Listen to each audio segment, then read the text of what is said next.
আল্লাহ তাআলার কাছে আমার খুব আশা ছিল। দুনিয়ার 4টি মহাদেশের প্রায় অর্ধশত দেশ ভ্রমণ করেছি, কিন্তু মিশর আমার দেখা হয়নি। মুসা আলাইহিস সালামের দেশ, ফেরাউনের দেশ, ইউসুফ আলাইহিস সালামের দেশ, সালেহ আলাইহিস সালামের দেশ, ইব্রাহিম আলাইহিস সালামের শ্বশুর বাড়ি। তো আল্লাহ তাআলা সেই জায়গা দেখার তৌফিক দিলেন। গেলাম সেই জায়গায়, কায়রো থেকে প্রায় 600 কিলোমিটার দূরে তুরে সায়না, যেখানে আল্লাহ মুসা আলাইহিস সালামের সাথে কথা বলেছিলেন। আমার জীবন ধন্য। আল্লাহ তাআলা সেই জায়গাটাও দেখালেন যেখানে আল্লাহ মুসা আলাইহিস সালামের সঙ্গে কথা বলেছেন। তো আল্লাহ তাআলা সরাসরি কথা বলেন, কিন্তু দেখা যায় না তাকে। এই কোরআন শরীফে আল্লাহ তাআলা কি সুন্দর করে বলেছেন, সূরা তাহার মধ্যে এসেছে, মুসা আলাইহিস সালাম তিনি যাচ্ছিলেন তার স্ত্রীর পরিজন নিয়ে। স্ত্রী ছিলেন গর্ভবতী, আসন্ন প্রসবা, ডেলিভারি হবে, প্রচন্ড ঠান্ডা ছিল, এখন আগুনের প্রয়োজন। তিনি দূরে দেখতে পেলেন একটা গাছের উপরে যেন আগুন দেখা যায়। তিনি ছুটলেন সেই আগুনের পানে এবং বললেন, ফাকালা লি আহলিহিম কুসু ইন্নী আনাস্তু নারান লাআল্লি আতিকুম মিনহা বিকাবাসিন আও আজিদু আলান নারি হুদা।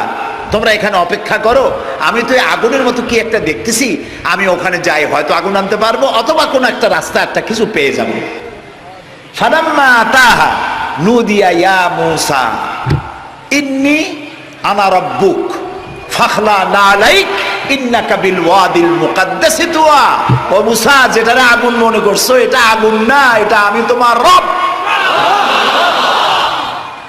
ফাখলা নালাইক, জুতা খোলো, ইন্নাকা বিল ওয়াদিল মুকাদ্দাসি তুয়া, এটা হলো পবিত্র উপত্যকা। আমি যখন সেই পবিত্র উপত্যকায় গেছি, এদিকে তুরে সায়না, এদিকে আরেকটা পাহাড়, মাঝখানে 2 পাহাড়ের মাঝখানের সমতল ভূমিকে উপত্যকা বলা হয়। আমার এই আয়াত মনে পড়লো, সাথে সাথে জুতা খুলে ফেলে দিলাম। মুসা আলাইহিস সালামকে আল্লাহ বলেছেন, ফাখলা নালাইক, জুতা খোলো। আমি আমার সাথীরা জুতা খুলে এগিয়ে গেলাম। আজান দিয়ে সেখানে আমরা জোহরের নামাজ আদায় করলাম, জোহর আসর জামআন ওয়া কাসরান আদায় করে নিলাম। তারপরে চলে গেলাম সেই জায়গায় যেখানে আল্লাহ তাআলা কথা বলেছিলেন। সেই জায়গাটা এখনো আছে, শুনো, সুবহানাল্লাহ। আল্লাহ তাআলা বলছেন, ওয়া নাখতারতুকা ফাসতামি লিমা ইউহা। ও মুসা, আমি তোমাকে আমার জন্য বাছাই করছি, সুবহানাল্লাহ। আমি তোমাকে আমার জন্য বাছাই করেছি, এখন তুমি শোনো আমি কি বলি। ইন্নানি আনাল্লাহ, আমি আল্লাহ, সুবহানাল্লাহ, সুবহানাল্লাহ, আমি আল্লাহ, লা ইলাহা ইল্লা আনা, আমি ছাড়া কোনো ইলাহ নাই। ফাবুদনি ওয়া আকিমিস সালাতা লিযিকরি, অতএব আমার ইবাদত করো আর আমার শরণার্থে নামাজ কায়েম করো, সুবহানাল্লাহ। ওইখানে দেখলাম 2টা ধর্মীয় প্রতিষ্ঠান, একটা হলো মসজিদ আর একটা হলো গির্জা, একদম গায়ে গায়ে লাগানো।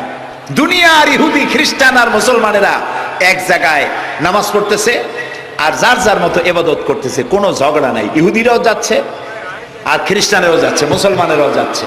আমি সেখানে একটা বক্তব্য রাখলাম, বললাম দুনিয়ার ঐক্য, কোন রাজনৈতিক ঐক্যে পৃথিবীর মানুষকে ঐক্য বানাতে পারবে না, ইসলাম দিয়েই ঐক্য করা যাবে, এটাই হলো তার প্রমাণ। সেখান থেকে 5 দিনে 2000 কিলোমিটার জায়গা আমি দৌড়াইছি। হযরত সালেহ আলাইহিস সালামের কবর জিয়ারত করেছি, ইলিয়াস আলাইহিস সালাম, হযরত হারুন আলাইহিস সালাম, তারপরে হযরত লোকমান, কোরআন শরীফে যে সূরা লোকমান আছে, হযরত লোকমান, তার কবর জিয়ারত করার তৌফিক আল্লাহ তাআলা দান করেছেন। বিশাল দেশ, দেখার মতো বহুত কিছু আছে, কিন্তু দেখা হয় নাই। তখনও মুসা আলাইহিস সালামের সাথে বেয়াদবি করলো সেই মিস্টার ফেরাউন কই।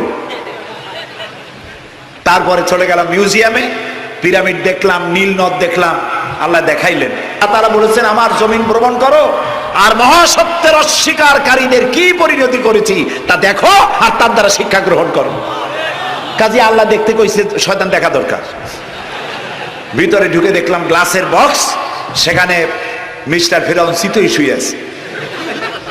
হায় আল্লাহ, আল্লাহ শুটকি বানাই থুইছে, কাপড় দিয়ে জড়ানো, পাও 2টা বাইর করা, হাত 2টা বাইর করা, ঘাটটা এত বড় লম্বা, এরকম চিকুন, কল্লাটা আছে, একটা দাঁত আছে মুখে, হাতে পায়ে কিছু নখও আছে, মাথায় কিছু চুলও আছে। হাজার হাজার বছর আগের লাশ।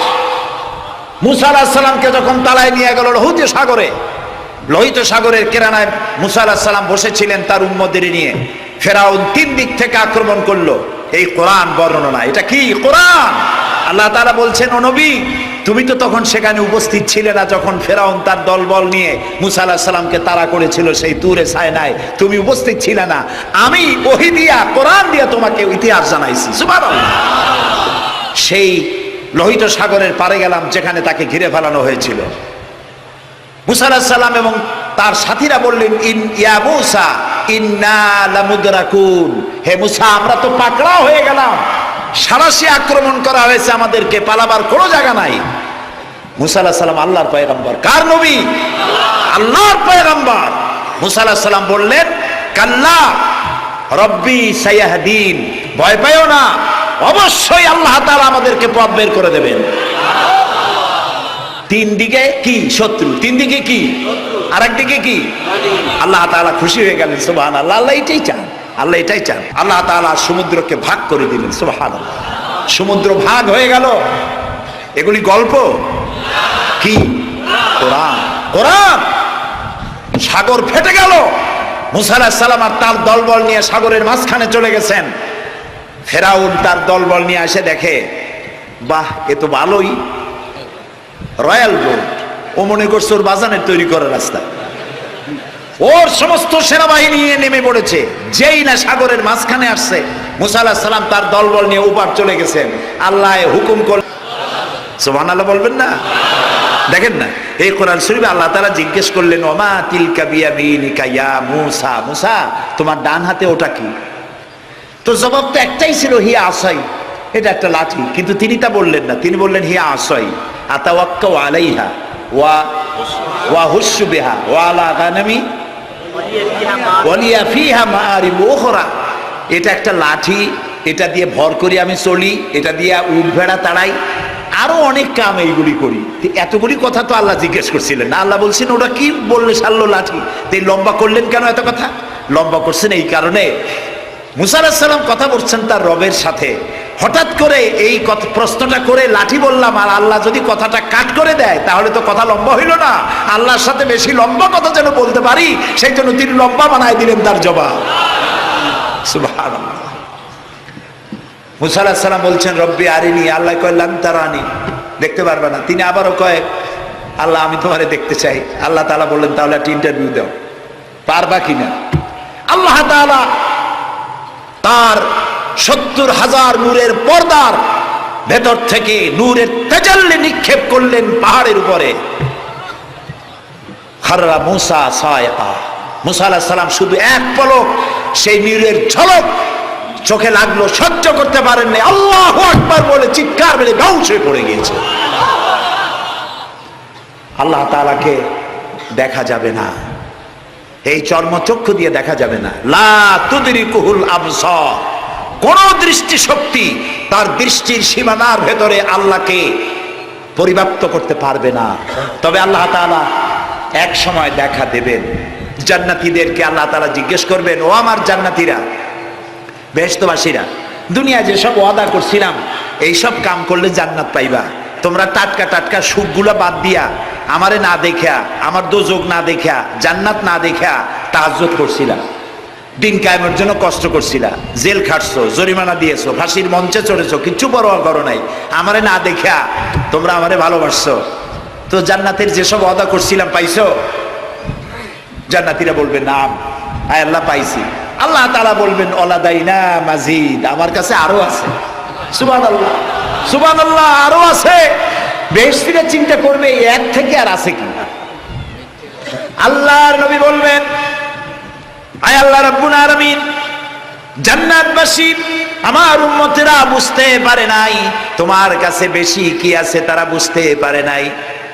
আল্লাহ রাব্বুল আলামিন আমার উম্মতেরা মা বাপ স্ত্রী পুত্র পরিজন ফেলে হিজরত করলো, জেল জরিমানা উঠালো, এত কষ্ট যার জন্য করলো, সেই সৃষ্টিকর্তা আল্লাহকে তারা এখনো দেখতে পায় নাই। আল্লাহ তাআলা তারা তোমাকে দেখতে চায়, সাহস নাই তাদের বলার। আল্লাহ তাআলা তখন বান্দাদের সামনে জালু আফরোজ হবেন, সামনের থেকে সমস্ত হাজার হাজার পর্দা দূরে চলে যাবে। সুবহানাল্লাহ। কোরআন শরীফে আছে আল্লাহ তাআলা রব, তিনি আমাদের কি রব, জালো আফরোজ হবেন জান্নাতীদের সামনে। রব তাকায় থাকবেন বান্দাদের দিকে, আর বান্দারা তাকিয়ে থাকবে রবের দিকে। লক্ষ বছর চলে যাবে, কেউ টের পাবে না কোন ভাগ্যে এত বছর চলে গেল। আল্লাহ আল্লাহ আল্লাহ। কিয়ামতের দিন জান্নাতের যে অনুষ্ঠানে তুমি তোমার বান্দাদেরকে দেখা দিবা, আমরা তো গুনাহগার, অত বড় আশা করতে পারি না, তবু আশা করতে ক্ষতি কি? তোমার নাম রহমান রহিম। জান্নাতের যে অনুষ্ঠানে তুমি তোমার বান্দাদের সাথে দেখা করবা, সেই অনুষ্ঠানের কোন এক কোনায় কানায় আমাদেরকে একটু বৈশা তোমারে দেখার তৌফিক দিয়ে দিও মাবুদ। আমরা কি আল্লাহর সাথে দেখা করতে চাই? বলেন, দেখা করতে চাই? যারা জবাব দেন নাই তারা কিন্তু বিপদে। আমরা কি আল্লাহর সঙ্গে দেখা করতে চাই? যদি আমরা আল্লাহর সঙ্গে দেখা করতে চাই, আল্লাহ রাব্বুল আলামিন বলেন, ফামান কানা ইয়ারজু লিকা রাব্বিহি ফালইআমাল আমালান সালিহান ওয়ালা